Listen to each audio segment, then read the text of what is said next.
Presiden Prabowo mengungkapkan sedikitnya 20 proyek strategis nasional akan menjadi gelombang pertama investasi BPI Danantara dengan nilai proyek mencapai 20 miliar dolar Amerika atau sekitar 326,1 triliun rupiah, meliputi sejumlah proyek hilirisasi.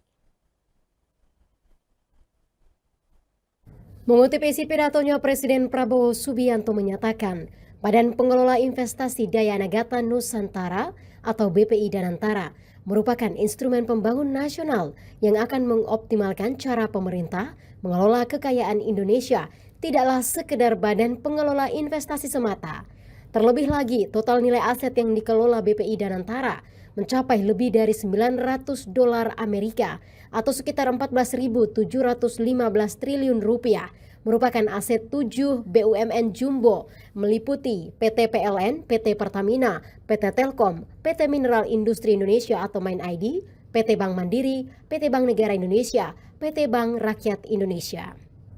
Pada tahap awal, Danantara akan mulai berinvestasi pada 15-20 proyek strategis nasional dengan nilai proyek investasi mencapai 20 miliar dolar Amerika atau sekitar 326,1 triliun rupiah, diantaranya proyek hilirisasi nikel, bauksit, dan tembaga.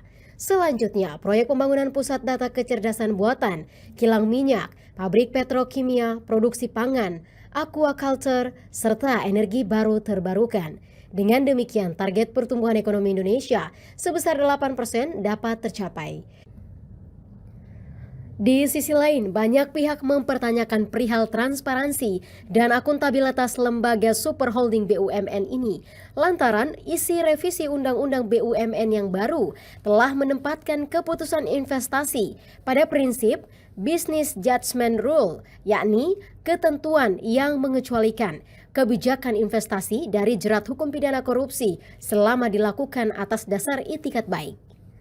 Celah hukum bila tidak diawasi secara ketat oleh lembaga seperti Badan Pemeriksa Keuangan dan Komisi Pemberantasan Korupsi akan berpotensi terjadi tindakan merugikan negara. Tidak hanya itu, resiko intervensi politik juga tidak bisa diabaikan, yang berpotensi keputusan investasi diambil karena campur tangan kepentingan politik. Oleh karena inilah, peluncuran Danantara memiliki resiko yang tinggi.